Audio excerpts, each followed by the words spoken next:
Hello friends. मैं हूं दिग्विजय पुरोहित। ये व्लॉग शुरू हो इससे पहले मैं आपको बताना चाहता हूं कि इस व्लॉग में क्या होने वाला है। क्योंकि मैं योगदा सत्संग सोसाइटी का एक डिवोटी हूं और मैंने अभी रांची आश्रम विजिट किया है रिसेंटली। मैं 4-5 दिन वहां रुका हूं। सो मैं आपके साथ वहां की इंफॉर्मेशन और एक्सपीरियंस शेयर करना चाहूंगा ताकि आप कभी वहां जाएं तो ये एक्सपीरियंस और इन्फॉर्मेशन आपके लिए भी हेल्पफुल हो सके। और दूसरा, अगर आपके अंदर कोई अर्ज है, कोई फायर है अपनी स्पिरिचुअल जर्नी शुरू करने की और मेडिटेशन प्रैक्टिस शुरू करने की और आप कंफ्यूज्ड हैं कि मैं कैसे शुरू करूं, कहाँ जाऊं, सो योग दो सत्संग सोसाइटी एक बहुत ही उत्तम जगह है जहां से आप अपनी जर्नी शुरू कर सकते हैं। वो जर्नी कैसे शुरू कर सकते हैं मैं आपको इसके बारे में भी बताऊंगा। आप योग दो सत्संग सोसाइटी से कैसे जुड़ सकते हैं उसके बारे में भी मैं बताऊंगा। और जनरली आप सभी भी ये व्लॉग देख सकते हैं। तो जर्नी करते हैं शुरू। Hi friends. सो मैं हूं अभी मुंबई एयरपोर्ट पे और कल रात को मेरे साथ कुछ ऐसा हुआ कि मुझे पूरी रात मुंबई एयरपोर्ट पे गुजारनी पड़ी। मैं ट्रैवल कर रहा था जयपुर से मुंबई और चूंकि मुंबई में बहुत तेज़ बारिश थी तो मैं लेट पहुंचा और मैं घर जाना चाहता था, बल्कि बारिश इतनी लेट थी कि मैं घर जा नहीं सका। तो मुझे पूरी रात मुंबई एयरपोर्ट पे गुजारनी पड़ी।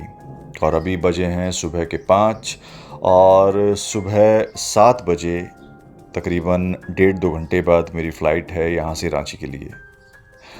और थैंक गॉड मुंबई में अभी बारिश रुक गई है और ये फ़्लाइट टाइम से है।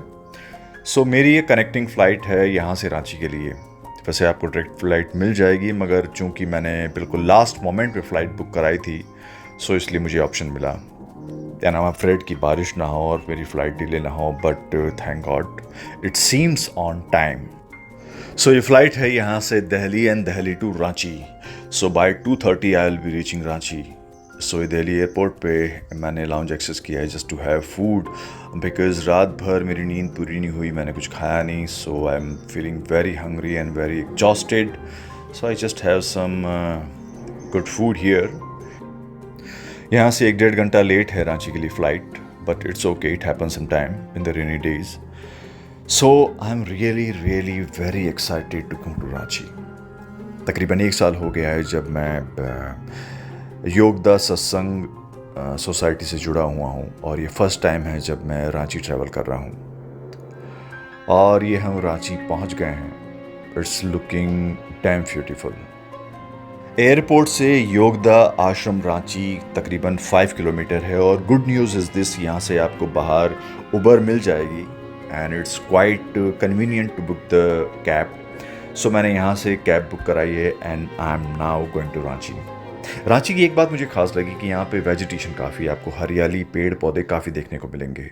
So it's really good thing. और सो मैं कुछ ही देर में आश्रम पहुँच जाऊँगा और ये पहुँच गया हूँ मैं आश्रम। ये जो आश्रम है इसकी नींव पड़ी थी 1917 में।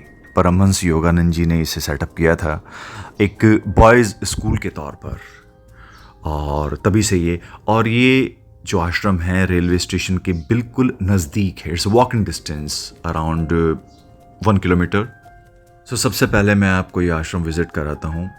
जो आप सामने देख रहे हैं वो है गौशाला। ये सारा खुला मैदान है और अभी यहाँ पे थोड़ा सा रिनोवेशन का काम भी चल रहा है। ये है गेस्ट हाउस जहाँ पे डिवोटीज़ आते हैं, वो रुकते हैं यहाँ पर। योगदा सत्संग सोसाइटी के बैकग्राउंड को अच्छी तरह से जानने के लिए, परमहंस योगानंद जी के बारे में अच्छी तरह से जानने के लिए मैं एक बुक रेकमेंड करूँगा आपको, ऑटोबायोग्राफी ऑफ ए योगी। ये बुक आपको ज़रूर पढ़नी चाहिए अगर आप स्पिरिचुअली इंक्लाइंड हैं भी या नहीं भी। और इसी में एक चैप्टर है, चैप्टर नंबर 27, फाउंडिंग ए योगा स्कूल इन रांची। वो चैप्टर आपको अच्छी तरह से रांची के आश्रम के बारे में एक्सप्लेन करेगा, वो कब सेटअप हुआ, क्यों सेटअप हुआ। So please don't forget to read the book. और ये है गेस्ट हाउस की बिल्डिंग जिसमें ऊपर का रिनोवेशन का काम चल रहा है और नीचे है इसका ऑफिस जो सारा एडमिनिस्ट्रेशन का काम देखता है, स्टेइंग का। और इसी कार्यालय के पास में एक नोटिस बोर्ड है जहाँ पर आपको सभी तरह की एक्टिविटीज़ की जानकारी आपको यहाँ पे मिल जाएगी। ध्यान का समय, मैथ्स का समय और भी जो एक्टिविटीज़ आती हैं उनके बारे में सारी आप यहाँ से जानकारी ले सकते हैं। सो अगर आप डिवोटी हैं और आपको यहाँ आना है तो आपको पहले बुकिंग कंफर्म करनी पड़ेगी एंड देन यू कैन कम।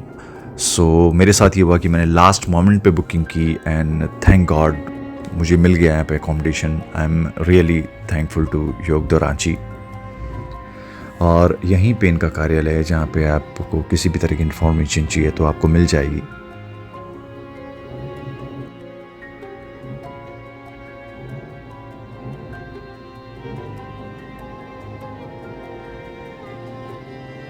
अब हम चलते हैं आगे और आगे चलने पे ये यहाँ पर एक शिव मंदिर है और अभी चूंकि यहाँ पे एक फंक्शन आने वाला है तो उसकी सारी तैयारियाँ हो रही है यहाँ पे। और ये है आश्रम का मेन पार्ट और ये बिल्डिंग है ध्यान मंदिर। तो जितने भी मेडिटेशन यहाँ पर होते हैं सारे इसी में होते हैं। ये अंदर से बहुत ही खूबसूरत है। यहाँ पर आपको चेयर्स भी मिलेगी बैठने के लिए, नीचे आसन भी हैं। और डेली जो मॉर्निंग और इवनिंग में मेडिटेशन होता है उसके पहले कुछ एक्सरसाइजेस होती हैं तो वो ओपन में होती हैं जिन्हें एनर्जाइजेशन एक्सरसाइजेस कहा जाता है, जो मेडिटेशन के पहले ज़रूरी हैं, आपके मेडिटेशन में आपको हेल्प करती हैं। सो वो दोनों जो क्लासेस हैं वो बाहर ही लगाई जाती हैं और जो सन्यासी हैं वो आपको करके दिखाते हैं, उसको आपको फॉलो करना होता है। इसके अलावा ये मेडिटेशन सेंटर अप्रोक्सीमेटली पूरे दिन खुला रहता है और रात में भी काफ़ी देर तक खुला रहता है। तो अब जब चाहें जब जाके आप ख़ुद अपना मेडिटेशन कर सकते हैं। और संडे को 6 से 8 घंटे मेडिटेशन और सत्संग होता है जिसमें काफ़ी लोग बाहर से भी आते हैं और अटेंड करते हैं इसे। ये है स्मृति मंदिर। यहाँ योगानंद जी ने एक विज़न देखा था कि वो अब्रॉड जाकर क्रिया योगा का प्रचार प्रसार कर रहे हैं। ये पहले एक स्टोर रूम हुआ करता था जहाँ पर उन्होंने ये सपना देखा था। और ये है लीची ट्री। यहाँ पर योगानंद जी बच्चों की क्लास लिया करते थे और कभी कभी घंटों समाधि में रहा करते थे। और ये जो लीची का जो स्पीसीज़ है वो भी बहुत डिफरेंट है। हॉर्टिकल्चर ने इसको बिल्कुल लीची क्यूटीवर योगानंदा सिलेक्शन नाम दिया है। इसके अलावा ये है मेन बिल्डिंग।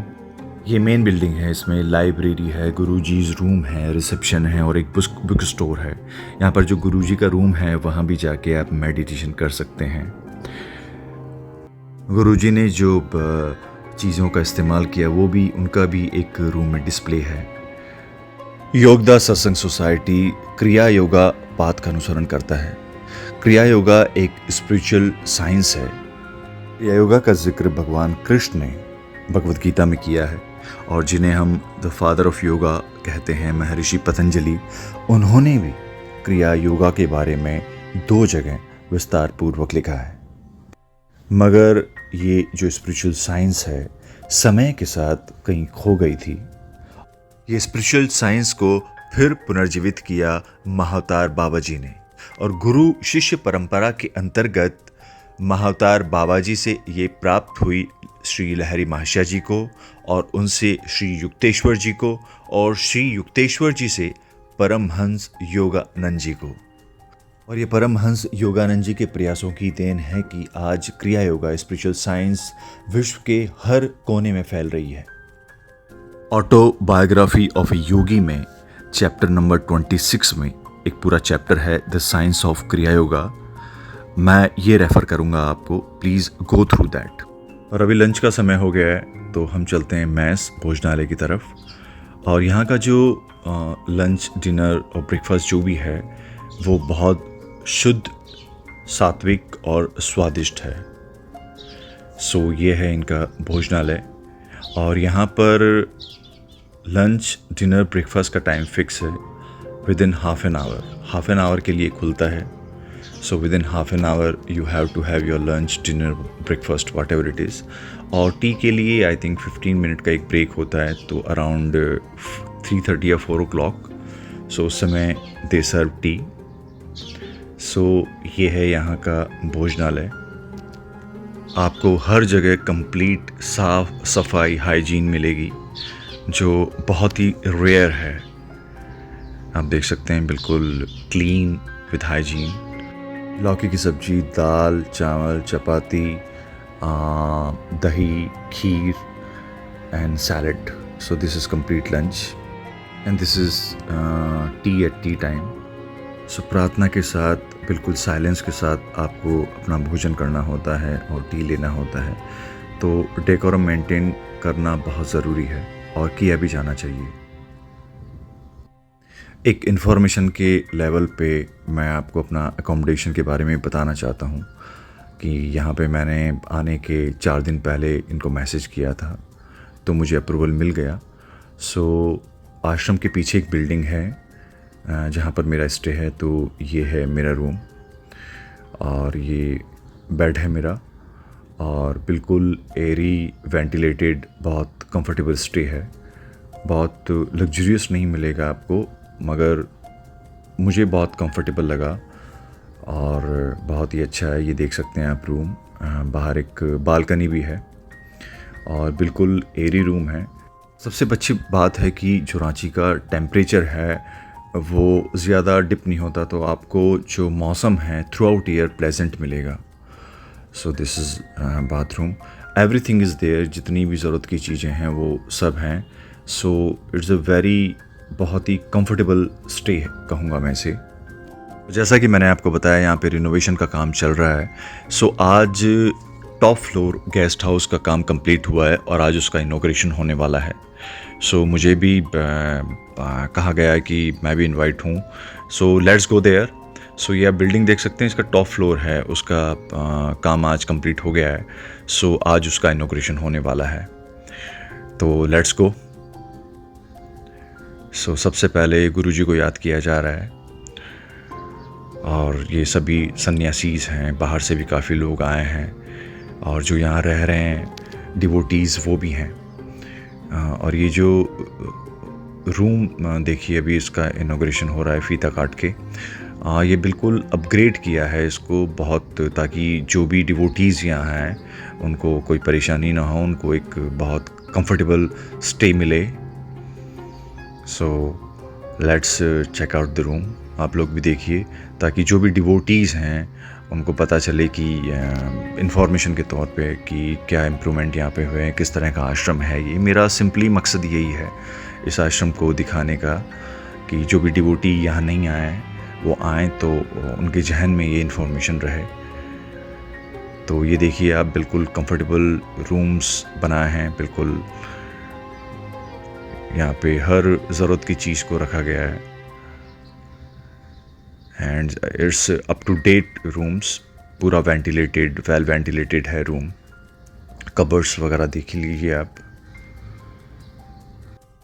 क्योंकि मुझे लगता है सबसे ज़्यादा डिवोटीज़ रांची आश्रम में ही आते हैं, क्योंकि पूरे हिंदुस्तान में सबसे बड़ा आश्रम यही है। इसके अलावा एक आश्रम है कोलकाता जहाँ भी मैंने विज़िट किया था, फिर दूसरा है द्वाराहाट और एक है नोएडा में। उसके अलावा एक आश्रम चेन्नई में भी बन रहा है, आई थिंक अभी वो कंप्लीट हो गया। उसके अलावा काफ़ी रिट्रीट सेंटर्स हैं, वहाँ भी आप जाके रह सकते हैं, मेडिटेशन कर सकते हैं, ध्यान कर सकते हैं। ये व्लॉग बनाने का मेरा इतना सा मकसद था कि जो भी प्रेजेंट डिवोटीज़ हैं जिन्होंने रांची विजिट नहीं किया है, वो ये वीडियो देखकर कुछ इन्फॉर्मेशन उनके पास हो, तो वो जब भी विज़िट करें तो उनको एक आइडिया लगे और ये इंस्पायर करे उन्हें रांची आश्रम विज़िट करने के लिए, क्योंकि ये एक अद्भुत जगह है। जो यहाँ एक वाइब्रेशन मिलता है वो अद्भुत है, वो मैं बयां नहीं कर सकता। जब मैंने बैठ के यहाँ पर मेडिटेशन किया, सो जो फीलिंग है, जिस तरह का मेडिटेशन यहाँ पर हुआ है वो और कहीं नहीं हुआ। और यहाँ पर ये पूरी जगह आप कहीं भी बैठ के अपने अंदर जा सकते हैं, बैठ सकते हैं और उस खूबसूरती को जो परमात्मा ने हमें दी है उसे हम महसूस कर सकते हैं। और दूसरा ये है कि जो लोग डिवोटीज़ नहीं हैं योगदा से और स्पिरिचुअली इंक्लाइंड हैं, जो रास्ता ढूंढ रहे हैं कि हम कहाँ जाएं, कहाँ से अपनी जर्नी की शुरुआत करें, उनके लिए मैं कहूँगा कि आप योग2 सत्संग सोसाइटी इंडिया से जुड़ें। अगर किसी भी मेजर सिटी में आप रहते हैं, 3 टायर सिटी में, तो वहाँ पर आपको योग2 संस्था का मेडिटेशन सेंटर मिल जाएगा। वहाँ पर जाकर आप मेडिटेशन कर सकते हैं, उनसे जुड़ सकते हैं। उसके अलावा आप इनकी साइट पे जाकर जो लेसन्स हैं, जो बहुत बेसिक्स से शुरू होते हैं, उसको जाकर आप एनरोल कर सकते हैं। बहुत नॉमिनल फ़ीस के साथ वो हैं। वो लेसन्स आपके पास 9 महीने तक आएंगे, हर महीने 2 लेसन्स, उनको पढ़ें और जो भी उनमें इंस्ट्रक्शंस दे रखे हैं, बहुत एलॉबरेट तरीके से दे रखे हैं, उसको आप फॉलो करें। तो मैं पूरे विश्वास के साथ कह सकता हूँ कि ये बहुत अच्छी जर्नी आपके साथ रहेगी और ये बहुत बड़ा ट्रांसफॉर्मेशन आप में लेके आएगी। सो प्लीज़ इसे फॉलो करें और आई होप कि ये वीडियो आपको पसंद आया हो। इसमें किसी तरह का सजेशन आप देना चाहें तो दे सकते हैं और मैं कोशिश करूँगा कि इसी तरह के मैं और व्लॉग्स बनाऊँ ताकि वो आप लोगों के लिए हेल्पफुल हों। अगर ये व्लॉग आपको पसंद आया तो please do like and subscribe the channel. चलिए, जय गुरु जी।